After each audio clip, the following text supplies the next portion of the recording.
सभी को नमस्कार। सभी का स्वागत है chemistry by Ramniwas Soiwal sir YouTube channel पर। हम अध्ययन कर रहे थे 12th साइंस के रसायन विज्ञान के लेसन नंबर 7 का, यानी पी ब्लॉक एलिमेंट्स का, पी खंड के तत्वों का अध्ययन हम कर रहे थे। इस लेसन के हमारे 14 पार्ट कंप्लीट हो चुके थे। आज हमारा इस लेसन का पार्ट नंबर 15 रहेगा और इस आज के पार्ट में हम पढ़ेंगे डाई ऑक्सीजन, यानी ऑक्सीजन का एक महत्वपूर्ण यौगिक अपन कह सकते हैं डाई ऑक्सीजन, जिसे हम ऑक्सीजन गैस भी कहते हैं, जो सजीवों के लिए बहुत आवश्यक होती है, जिसे हम प्राण वायु कहते हैं। तो आप लगातार मेरे साथ बने रहिए। देखो, सबसे पहले हम बात करते हैं कि सीले नामक वैज्ञानिक ने, क्या कहेंगे, सीले नामक वैज्ञानिक ने 1772 में, क्या कहेंगे, 1772 में प्रयोगशाला में ऑक्सीजन गैस बनाई थी। प्रयोगशाला में यानी लेबोरेटरी में ऑक्सीजन गैस बनाई थी। और किससे बनाई थी? तो अपन कहेंगे मर्क्यूरिक ऑक्साइड से। ये हमारा मर्क्यूरिक ऑक्साइड है। मर्क्यूरिक ऑक्साइड,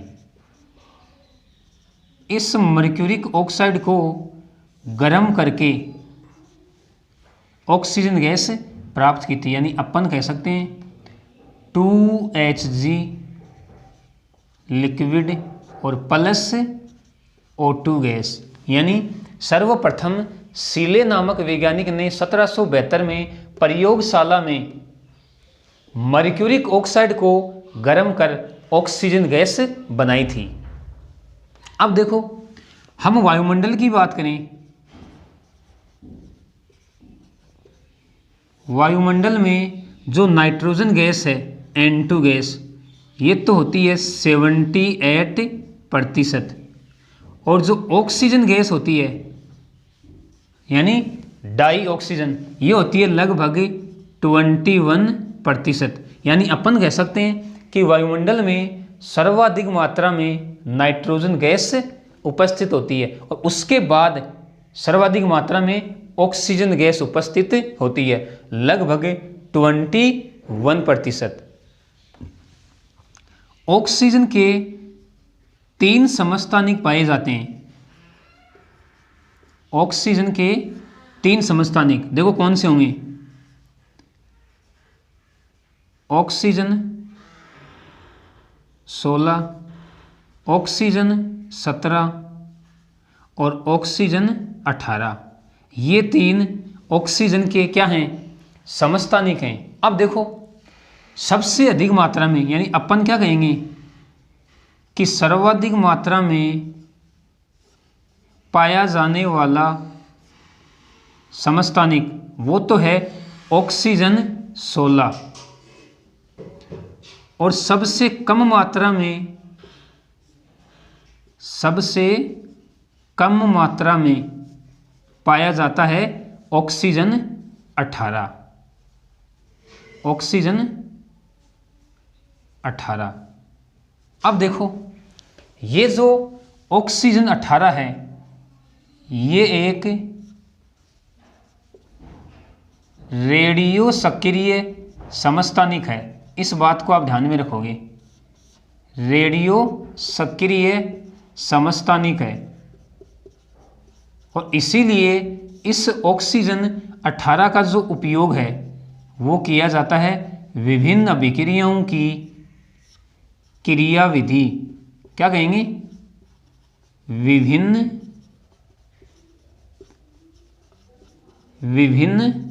अभिक्रियाओं की क्रियाविधि के अध्ययन में, विभिन्न अभिक्रियाओं की क्रियाविधि के अध्ययन में इसका उपयोग किया जाता है। यानी अपन कह सकते हैं कि जो ट्रेसर तकनीक है, ट्रेसर तकनीक, इसमें इस रेडियो सक्रिय समस्थानिक का उपयोग किया जाता है ऑक्सीजन 18 का। 3 समस्थानिक होते हैं, ऑक्सीजन 16, ऑक्सीजन 17, ऑक्सीजन 18। सबसे अधिक मात्रा में पाया जाता है ऑक्सीजन 16, सबसे कम मात्रा में पाया जाता है ऑक्सीजन 18। ऑक्सीजन 18 एक रेडियो सक्रिय समस्थानिक होता है और इसके इस गुण का उपयोग विभिन्न अभिक्रियाओं की क्रियाविधि के अध्ययन में किया जाता है। यानी अपन कह सकते हैं ट्रेसर तकनीक में इसका उपयोग किया जाता है। अब देखो वायुमंडल में ऑक्सीजन गैस कहाँ से प्राप्त होती है, तो हम क्या कहेंगे, हम कहेंगे वायुमंडल में ऑक्सीजन गैस प्रकाश संश्लेषण फोटोसिंथेसिस, क्या कहेंगे, प्रकाश संश्लेषण की क्रिया के द्वारा उत्पन्न होती है। अभी हमने देखा है कि वायुमंडल में लगभग 21% ऑक्सीजन गैस उपस्थित होती है। तो वायुमंडल में ऑक्सीजन गैस प्रकाश संश्लेषण की क्रिया द्वारा उत्पन्न होती है।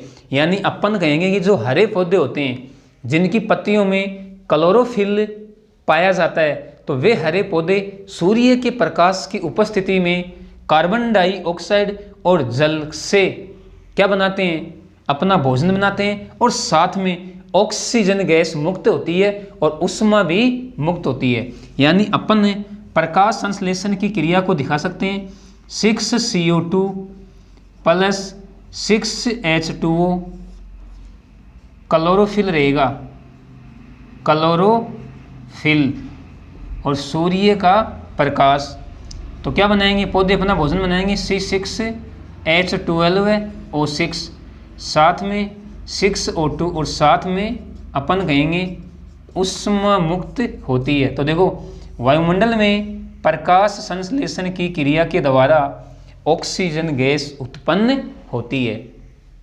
तो इस बात को भी आप ध्यान में रखोगे। अब देखो हम डाई ऑक्सीजन को बनाएंगे कैसे, यानी इसके बनाने की विधियां कौन कौन सी हैं। तो अब हम डाई ऑक्सीजन के निर्माण की विधियां पढ़ेंगे।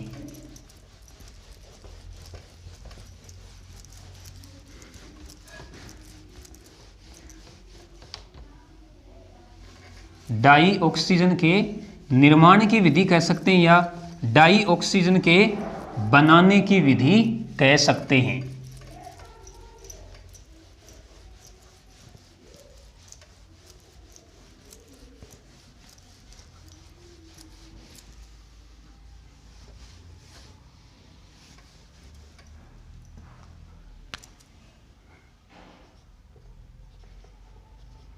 डाई ऑक्सीजन के बनाने की विधियां, या अपन कह सकते हैं डाई ऑक्सीजन के निर्माण की विधियां। देखो पहली विधि ले रहा हूं मैं, कम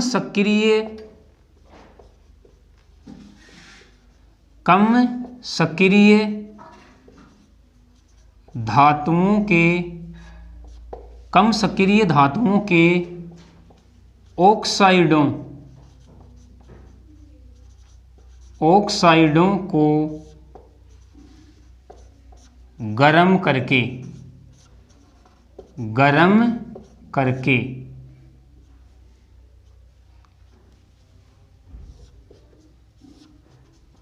देखो हमने इलेक्ट्रोकेमिस्ट्री वाले लेसन में जो इलेक्ट्रोकेमिकल सीरीज पढ़ी थी, वहाँ पे हमने क्या देखा था कि जो हाइड्रोजन है उससे ऊपर स्थित धातुएं सक्रिय धातुएं होती हैं, यानी अधिक सक्रिय धातुएं, और उस हाइड्रोजन से नीचे स्थित धातुएं क्या होती हैं, कम सक्रिय धातुएं।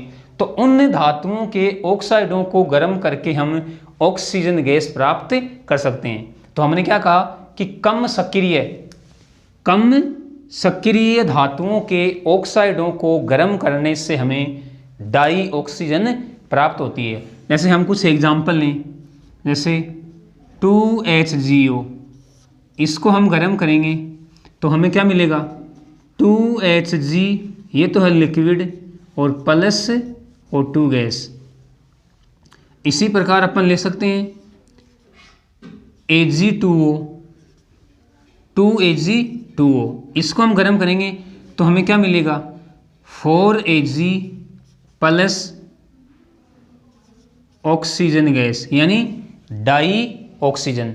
इसके अलावा अपन ले सकते हैं PbO2, इसको अपन गर्म करेंगे 2PbO2 तो हमें क्या मिलेगा 2PbO और प्लस ऑक्सीजन गैस।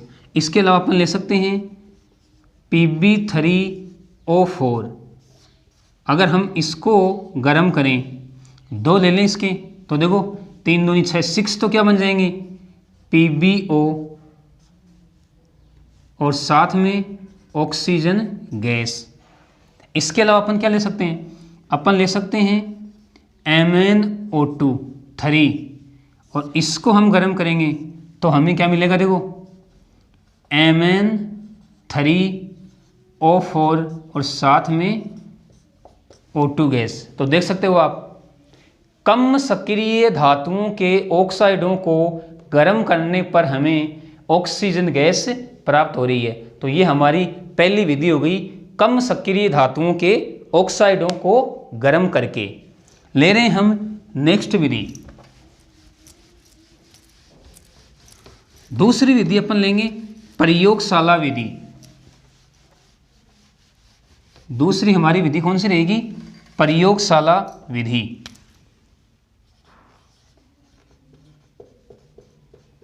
प्रयोगशाला विधि देखो प्रयोगशाला में डाई ऑक्सीजन को किस प्रकार बनाते हैं, जो लवण होते हैं तो अपन क्या कहेंगे लवणों के अपघटन से, लवणों के अपघटन से ऑक्सीजन गैस प्राप्त की जाती है। तो ये हमारी दूसरी है प्रयोगशाला विधि। देखो जैसे मैं ले यहाँ पे KClO3, ये है पोटेशियम क्लोरेट। क्या है पोटेशियम क्लोरेट। देखो जब पोटेशियम क्लोरेट को हम गर्म करेंगे तो क्या मिलेगा 2KCl plus 3O2। Potassium chlorate एक लवण है जिसको हमने गर्म किया तो हमें ऑक्सीजन गैस प्राप्त हो गई। इसी प्रकार अपन क्या ले सकते हैं, अपन ले सकते हैं CaOCl2। देखो इसका नाम क्या है, इसका नाम है कैल्शियम ऑक्सीक्लोराइड, कैल्शियम ऑक्सीक्लोराइड। और इसी को हम क्या कहते हैं, इसी को हम ब्लीचिंग पाउडर कहते हैं। क्या कहते हैं ब्लीचिंग पाउडर। तो अपन कैल्शियम ऑक्सीक्लोराइड को गर्म करेंगे, 2 अणु ले रहा हूँ इसके, तो हमें देखो 2CaCl2 और साथ में ऑक्सीजन गैस हमें प्राप्त हो जाएगी। यानी कैल्शियम ऑक्सीक्लोराइड को हम ब्लीचिंग पाउडर भी कहते हैं। इस कैल्शियम ऑक्सीक्लोराइड को जब हम गर्म करेंगे तो हमें ऑक्सीजन गैस प्राप्त होती है। इसी प्रकार अपन ले सकते हैं पोटेशियम नाइट्रेट, पोटेशियम नाइट्रेट। देखो पोटेशियम नाइट्रेट को भी हम जब गर्म करेंगे तो इसका क्या हो जाएगा अपघटन, और हमें क्या मिलेगा, हमें मिलेगा KNO2 और साथ में ऑक्सीजन गैस। यानी पोटेशियम नाइट्रेट से हमें क्या मिल गया पोटेशियम नाइट्राइट। क्या कहेंगे पोटेशियम नाइट्राइट। ये था KNO3 और ये है KNO2 और साथ में ऑक्सीजन गैस। तो हम प्रयोगशाला में लवणों के अपघटन से ऑक्सीजन गैस प्राप्त करते हैं। तो ये दूसरी विधि हो गई।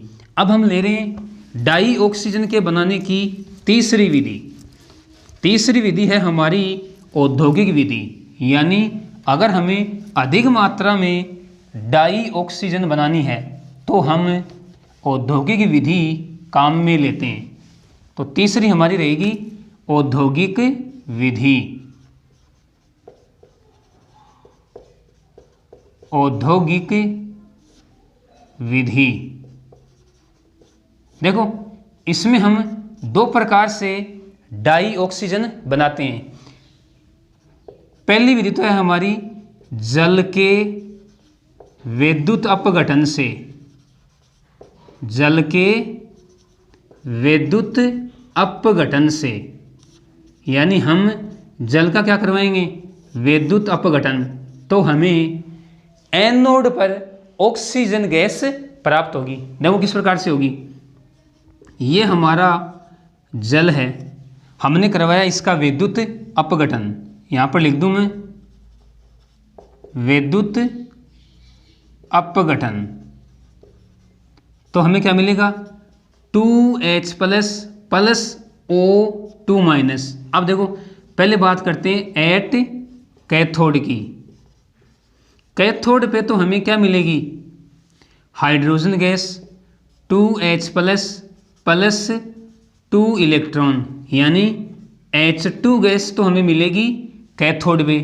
कैथोड पे क्या हुआ, अपचयन हुआ है।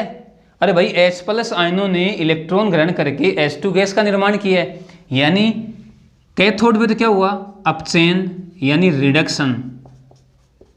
और हमें पता भी है, अच्छी तरीके से हमें पता है कि कैथोड पे क्या होता है, रिडक्शन, और एनोड पे क्या होता है, ऑक्सीडेशन। अब हम बात करते हैं एट एनोड की। एट एनोड, एनोड पे क्या होगा, देखो O2 माइनस हम लेंगे 2, तो हमें O2 गैस प्राप्त होगी और साथ में 4 इलेक्ट्रॉन, यानी एनोड पे क्या हुआ, ऑक्सीडेशन, ऑक्सीडेशन। ये लो, तो हम जल के विद्युत अपघटन से भी ऑक्सीजन गैस प्राप्त कर सकते हैं। यानी हम कह सकते हैं कि हमें कैथोड पे हाइड्रोजन गैस प्राप्त होगी और एनोड पे ऑक्सीजन गैस प्राप्त होती है। ये तो रही औद्योगिक विधि में पहली विधि। अब हम बात करते हैं दूसरी। दूसरा अपन कह सकते हैं वायु के प्रभाजी आसवन से। इसी में है औद्योगिक विधि में दूसरी विधि है वायु के प्रभाजी आसवन से। वायु के प्रभाजी आसवन से, वायु के प्रभाजी आसवन से। देखो सबसे पहले हम जो वायुमंडल की वायु है, क्योंकि हमें पता है, देखो अभी हमने देखा है कि वायुमंडल में लगभग 21% ऑक्सीजन गैस उपस्थित रहती है। तो हम उस ऑक्सीजन गैस को किस प्रकार से प्राप्त करेंगे। सबसे पहले वायु से जो CO2 है या जल वाष्प है, जल वाष्प का मतलब H2O, इसको हटाया जाता है, हटाया जाता है।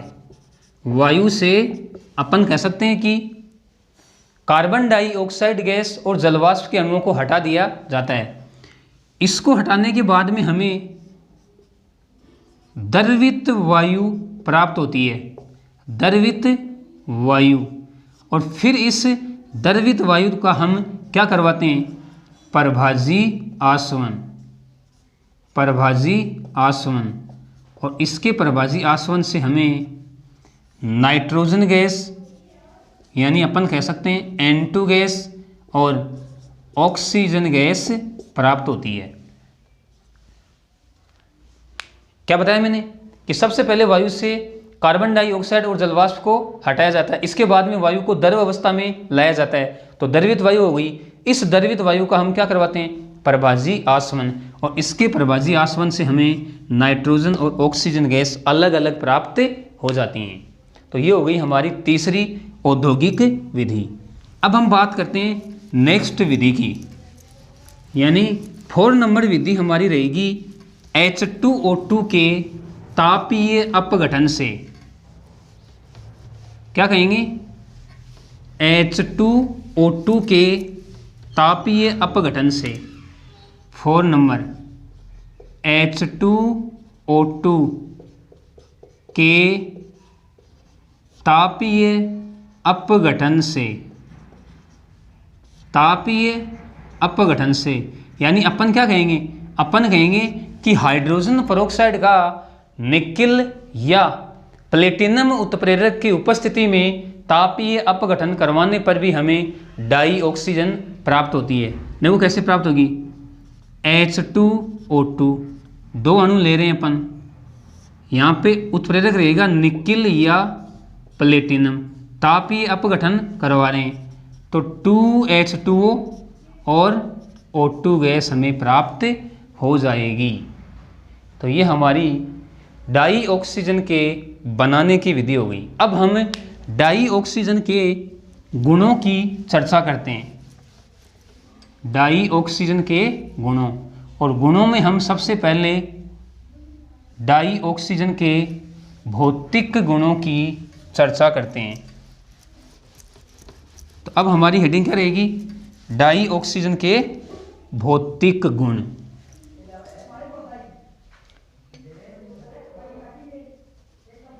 डाई ऑक्सीजन के भौतिक गुण। डाई ऑक्सीजन के भौतिक गुण। देखो भौतिक गुणों में हम क्या कह सकते हैं, हम कह सकते हैं कि डाई ऑक्सीजन रंगहीन, गंधहीन, स्वादहीन गैस होती है। देखो पहला भौतिक गुण, यह रंगहीन, गंधहीन, गंधहीन, स्वादहीन गैस होती है, गैस होती है। यानी ना तो इसका रंग होता है, ना ही इसमें गंध होती है, और ना ही इसका कोई स्वाद होता है। भौतिक अवस्था गैस है। दूसरा भौतिक गुण अपन ले रहे हैं कि यह जल में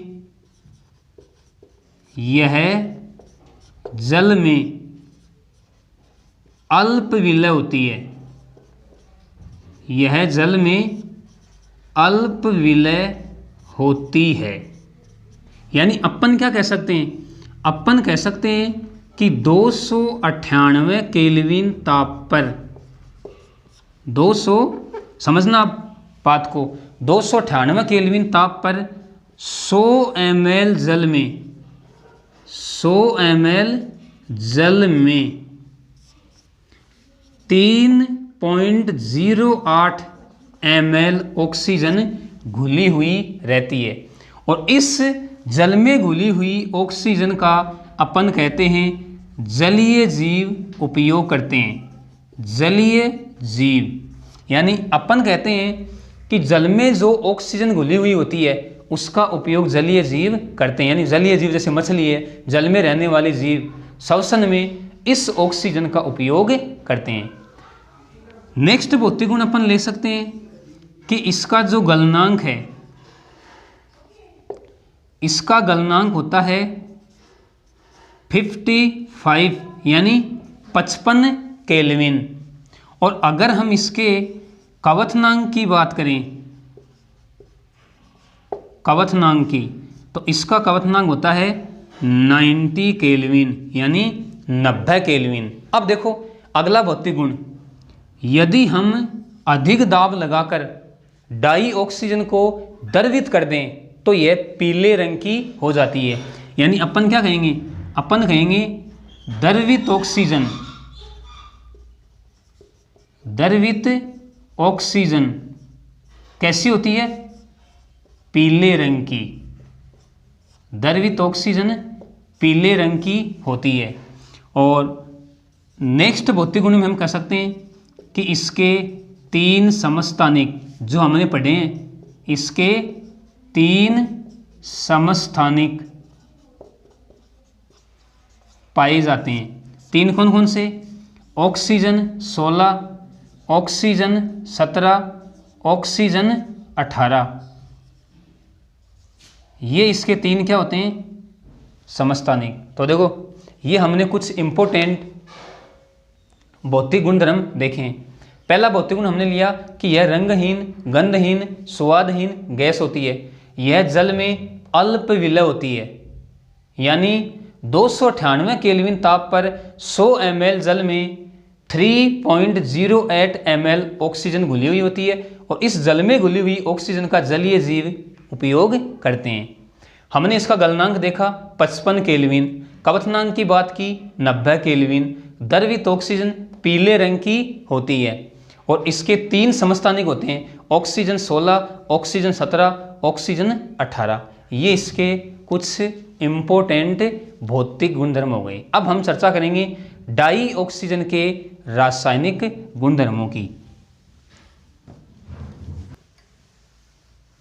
देखो अब हम डाई ऑक्सीजन के रासायनिक गुणधर्म देखते हैं। देखो भौतिक गुणधर्मों में आप एक भौतिक गुण और ऐड करो, क्या लिखोगे? एमओटी के अनुसार, यानी अणुकक्षक सिद्धांत के अनुसार डाई ऑक्सीजन की जो चुंबकीय प्रकृति होती है वो होती है अनुचुंबकीय। तो इस भौतिक गुण को आप याद रखोगे, ये भी इंपॉर्टेंट भौतिक गुण है। क्या बताया मैंने? अरे हम 11th क्लास में नहीं पढ़ते हैं क्या अणुकक्षक सिद्धांत, एमओटी सिद्धांत? तो उसके अनुसार डाई ऑक्सीजन क्या होगी? अनुचुंबकीय प्रकृति की, यानी उसमें अयुग्मित इलेक्ट्रॉन उपस्थित होता है। तो इस भौतिक गुण को भी आप ध्यान में रखोगे। अब हम लेते हैं डाई ऑक्सीजन के रासायनिक गुण। अब हमारी हेडिंग क्या रहेगी? डाई ऑक्सीजन, डाई ऑक्सीजन के रासायनिक गुण, डाई ऑक्सीजन के रासायनिक गुण। देखो हम बात करते हैं कि वायुमंडल में जो ऑक्सीजन गैस है, वायुमंडल में ऑक्सीजन गैस पूर्णतया स्थायी होती है, पूर्णतया स्थायी होती है, पूर्णतया स्थायी होती है। और इसके स्थायित्व का कारण क्या है कि ऑक्सीजन गैस में ऑक्सीजन के 2 परमाणु डबल बॉन्ड के द्वारा जुड़े रहते हैं, द्विबंध। और यह द्विबंध एक मजबूत बंध होता है, यानी अपन कह सकते हैं कि इस द्विबंध की जो बंध वियोजन एंथैल्पी, क्या कहेंगे? बंध वियोजन एंथैल्पी कह सकते हैं या बंध वियोजन ऊर्जा कह सकते हैं, इसका मान उच्च होता है। तो अपन क्या कहेंगे कि सामान्य तापमान पर O2 गैस स्थायी होती है, यानी कोई क्रिया नहीं करती है। लेकिन यदि तापमान बढ़ा दिया जाए, यानी अपन कह सकते हैं उच्च तापमानों पर, उच्च तापमानों पर यह बहुत अधिक सक्रिय हो जाती है, या अपन कहेंगे बहुत क्रियाशील हो जाती है, बहुत क्रियाशील हो जाती है, यानी यह अभिक्रिया में भाग ले लेती है उच्च तापमानों पर। अब देखते हैं कि यह सक्रिय हो गई, किस किस के साथ यह अभिक्रिया करती है। यानी अब हम डाई ऑक्सीजन की कुछ महत्वपूर्ण अभिक्रियाएं देखते हैं। और पहली अभिक्रिया हम देख रहे हैं धातुओं के साथ अभिक्रिया, धातुओं के साथ अभिक्रिया। यानी अपन कह सकते हैं कि उच्च तापमान पर ऑक्सीजन क्रियाशील हो जाती है और वह अभिक्रिया में भाग लेती है। तो पहली अपन देख रहे हैं इसकी रासायनिक अभिक्रिया, धातुओं के साथ अभिक्रिया। देखो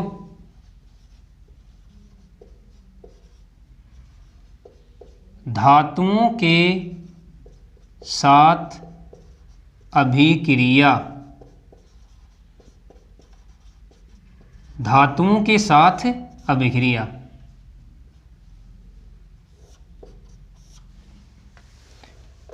पहली हम ले रहे हैं सोडियम के साथ, देखो मैं 4 सोडियम ले लूँ तो क्या बनाएगी ये बनाएगी 2Na2O, यानी धातु का ऑक्साइड बन गया। इसी प्रकार मैं बात करूं 2Ca प्लस O2 तो क्या बनेगा 2CaO। इसी प्रकार मैं बात करूं Mg की 2Mg प्लस O2 तो मैग्नीशियम का क्या बन जाएगा ऑक्साइड बन जाएगा 2MgO। इसी प्रकार बात करूं मैं एल्यूमिनियम की 2Al प्लस 3O2 4Al ले सकते हैं अपन 2 ले लो, देखो क्या बनेगा Al2O3। देखो 6 हैं और यहाँ पे कितने 3 तो अपन 2 लेंगे और यहाँ पर 4Al। तो देख सकते हो 4 एल्यूमिनियम और 6 ऑक्सीजन।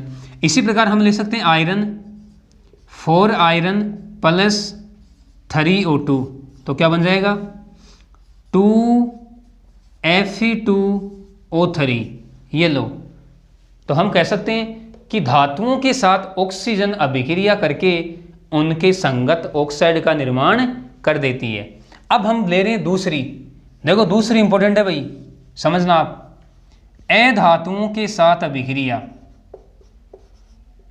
अधातुओं के साथ अभिक्रिया यानी डाई ऑक्सीजन अधातुओं के साथ भी अभिक्रिया करती है।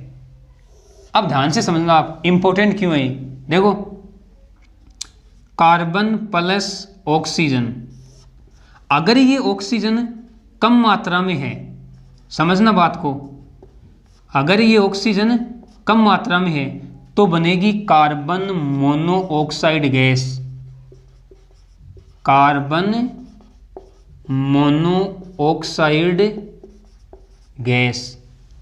और यदि यह ऑक्सीजन अधिक मात्रा में है, अधिक मात्रा में, तो कौन सी गैस बनेगी carbon dioxide gas, carbon dioxide gas. देखो आपने सुना होगा कि सर्दियों में बंद कमरे में अंगीठी जलाकर नहीं सोना चाहिए। यही तो बात है कि सर्दियों में बंद कमरे में अंगीठी जलाकर क्यों नहीं सोना चाहिए, क्योंकि दम घुटने लगता है। देखो सर्दियों में क्या होता है, हम कमरा बंद करते हैं, अंगीठी जलाते हैं, अब जलने में वहाँ पे कुछ ना कुछ हाइड्रोकार्बन जलेगा, यानी कार्बन जल रहा है। अब हाइड्रोकार्बन जल रहा है यानी कार्बन का क्या हो रहा है, दहन हो रहा है। अब स्टार्टिंग में तो क्या है, उस कमरे में ऑक्सीजन की मात्रा अधिक थी, तो शुरू में तो कौन सी गैस बनेगी, कार्बन डाई ऑक्साइड। और जैसे जैसे अंगीठी जल रही है धीरे धीरे उस कमरे में ऑक्सीजन की मात्रा क्या होने लगती है, कम। ऑक्सीजन कम हो गई तो कौन सी गैस बनेगी, कार्बन मोनोऑक्साइड। और यह कार्बन मोनोऑक्साइड श्वास के साथ हमारे शरीर में जाती है, और जो हमारे रक्त में क्या है, हीमोग्लोबिन, उस हीमोग्लोबिन के साथ यह ऑक्सीजन की बजाय बहुत अधिक शीघ्रता से जुड़ जाती है और हमारा दम घुटने लगता है, यानी हमारे शरीर में ऑक्सीजन का प्रवाह रुक जाता है और दम घुटने लगता है धीरे धीरे, यानी अपन कह सकते हैं कि हमें सांस लेने में दिक्कत होती है। और फिर अंत में अपन कह सकते हैं कि दम घुटने से व्यक्ति की मृत्यु भी हो जाती है। इसलिए बंद कमरे में अंगीठी जला के नहीं सोना चाहिए। इसी प्रकार अपन बात करें, देखो सल्फर है, ये भी ऑक्सीजन के साथ अभिक्रिया करके क्या बनाती है, सल्फर डाई ऑक्साइड।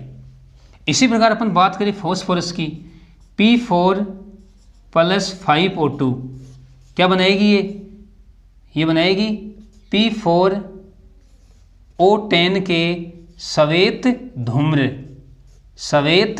धूम्र, क्योंकि ये श्वेत फॉस्फोरस है। तो ये हमारी ऑक्सीजन की अधातुओं के साथ अभिक्रिया हो गई। अब हम ले रहे हैं नेक्स्ट,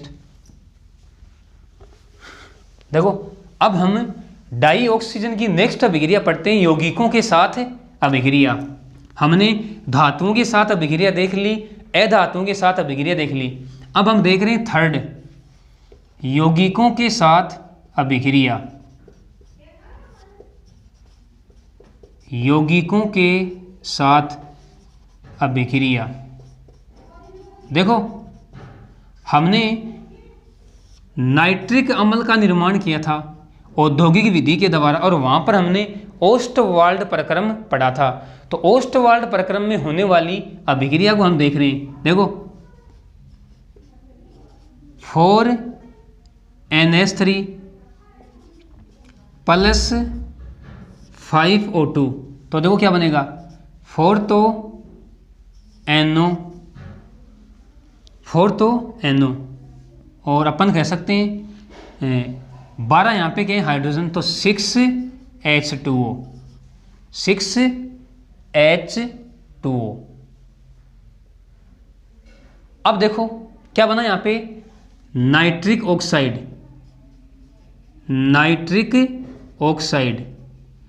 और ये नाइट्रिक ऑक्साइड पुनः ऑक्सीजन के साथ अभिक्रिया करके नाइट्रोजन डाइऑक्साइड का निर्माण करता है। नाइट्रोजन डाइऑक्साइड, और ये नाइट्रोजन डाइऑक्साइड अपन क्या कहेंगे, जल के साथ घुलकर क्या बनाता है नाइट्रिक एसिड, यानी अपन कहेंगे 2HNO3।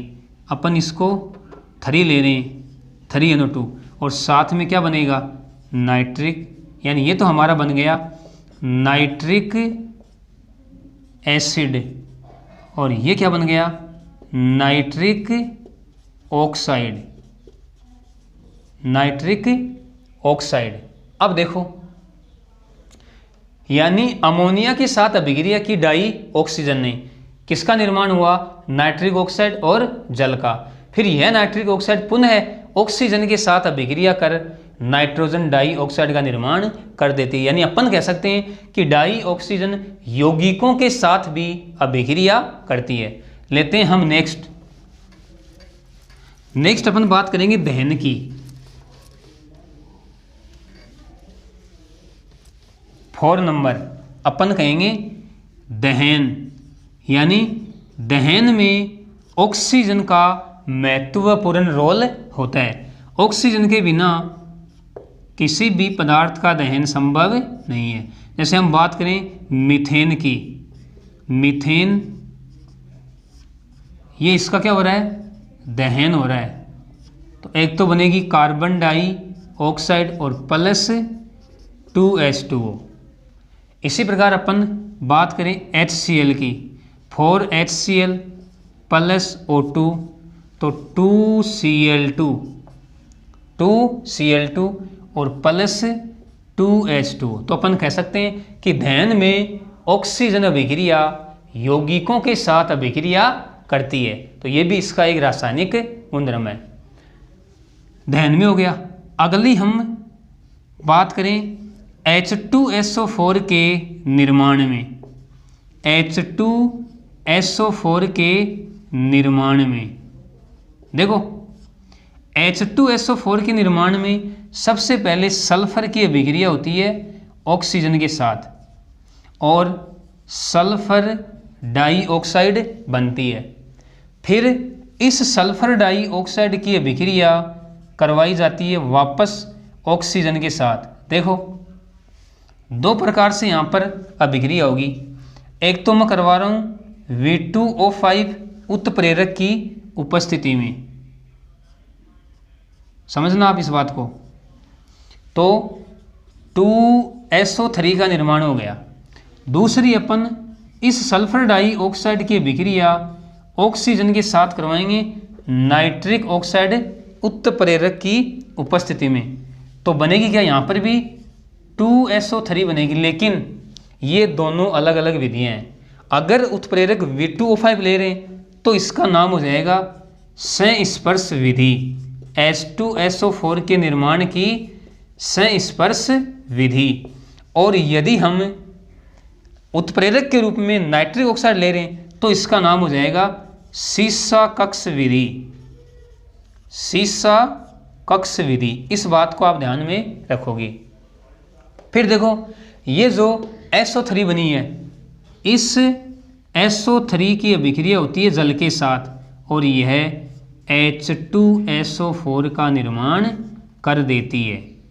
ये लो, तो अपन कह सकते हैं कि H2SO4 के निर्माण में भी ऑक्सीजन अभिक्रिया करती है। सबसे पहले ऑक्सीजन सल्फर के साथ अभिक्रिया करके सल्फर डाइऑक्साइड बनाती है, फिर यह सल्फर डाइऑक्साइड पुनः ऑक्सीजन के साथ अभिक्रिया करके सल्फर ट्राइऑक्साइड गैस बनाती है। दो प्रकार से सल्फर डाइऑक्साइड से सल्फर ट्राइऑक्साइड गैस का निर्माण होता है। यदि उत्प्रेरक V2O5 है तो हम इसे कहेंगे संस्पर्श विधि, H2SO4 के निर्माण की संस्पर्श विधि, और यदि उत्प्रेरक नाइट्रिक ऑक्साइड है तो हम कहेंगे इसे H2SO4 के निर्माण की सीसा कक्ष विधि। तो ये डाई ऑक्सीजन के हमने रासायनिक गुण देखे हैं। अब हम चर्चा करते हैं डाई ऑक्सीजन के उपयोग की। डाई ऑक्सीजन के उपयोग,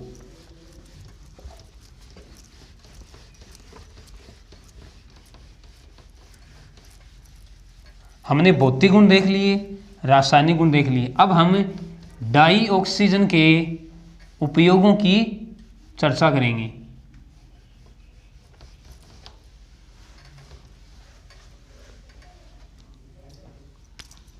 यानी अब हमारी हेडिंग क्या रहेगी? डाई ऑक्सीजन के उपयोग। डाई ऑक्सीजन के उपयोग, देखो सबसे बड़ा उपयोग तो अपन क्या कह सकते हैं कि जैविक तंत्र में, क्या कहेंगे? जैविक तंत्र में, श्वसन में ऑक्सीजन गैस का हम उपयोग करते हैं। तो पहला उपयोग क्या हो गया? जैविक तंत्र में, श्वसन में। दूसरा उपयोग अपन ले सकते हैं दहन में। दहन में अभी हमने इसकी चर्चा भी की है कि दहन में ऑक्सीजन की महत्वपूर्ण भूमिका होती है। इसके अलावा अपन कह सकते हैं धातुकर्म में। देखो हमने 6 चैप्टर पढ़ रखा है, धातुकर्म में जो सल्फाइड ऑक्साइड होते हैं उनको ऑक्साइडों में परिवर्तित किया जाता है। सल्फाइड एस्कों को हम क्या कहेंगे कि धातु ऑक्साइडों में परिवर्तित किया जाता है। तो धातुकर्म में भी ऑक्सीजन का महत्वपूर्ण उपयोग होता है। इसके अलावा देखो अपन क्या कह सकते हैं, जो पर्वतारोही होते हैं, यानी पर्वतारोही, इसके साथ साथ अपन कह सकते हैं गोताखोर और पर्वतारोही क्या होते हैं? निम्न ऑक्सीजन वाले स्थानों पे जाते हैं। यानी पर्वतारोही पहाड़ों पे चढ़ते हैं, गोताखोर समुद्र के पैंदे में जाते हैं जहाँ पर ऑक्सीजन नहीं होती है। तो ये क्या करते हैं? ये अपने साथ ऑक्सीजन का सिलेंडर लेके जाते हैं। ऑक्सीजन सिलेंडर, श्वसन के लिए अपने साथ ऑक्सीजन सिलेंडर लेके जाते हैं। इसके अलावा अपन कह सकते हैं कि जो द्रव ऑक्सीजन होती है, द्रव ऑक्सीजन, इसका उपयोग रॉकेटों को ऊपर उठाने में किया जाता है। रॉकेटों को ऊपर उठाने में, रॉकेटों को ऊपर उठाने में, यानी अपन कह सकते हैं रॉकेट प्रणोदक के रूप में द्रव ऑक्सीजन का उपयोग किया जाता है। इसके अलावा अपन कह सकते हैं कि ऑक्सीजन गैस इसके साथ एसिटिलीन गैस मिलाकर, एसिटिलीन गैस मिलाकर इसका उपयोग वेल्डिंग कार्य में किया जाता है, वेल्डिंग करने में। इसके अलावा अपन क्या कह सकते हैं कि ऑक्सीजन का उपयोग परबल ऑक्सीकारक के रूप में किया जाता है। क्या कहेंगे? ऑक्सीजन का उपयोग परबल ऑक्सीकारक, परबल ऑक्सीकारक के रूप में किया जाता है। और अपन एक इसका उपयोग लिख सकते हैं अस्पतालों में, यानी जो हॉस्पिटल होते हैं, हॉस्पिटलों में अपन कह सकते हैं कि मरीजों को जो ऑक्सीजन दी जाती है, यानी मरीजों का जो ऑक्सीजन सिलेंडर होता है उसमें भी इसका उपयोग होता है। तो अपन कह सकते हैं अस्पतालों में ऑक्सीजन सिलेंडर के रूप में। तो ये हमने ऑक्सीजन के कुछ महत्वपूर्ण उपयोग देखे हैं। मैं एक बार वापस से आपको रिवाइज करवा रहा हूँ। जैविक तंत्र में, श्वसन में, दहन में, धातुक्रम में पर्वतारोही व गोताखोर अपने साथ ऑक्सीजन का सिलेंडर ले जाते हैं। द्रव ऑक्सीजन का उपयोग रॉकेटों को ऊपर उठाने में प्रयोग किया जाता है।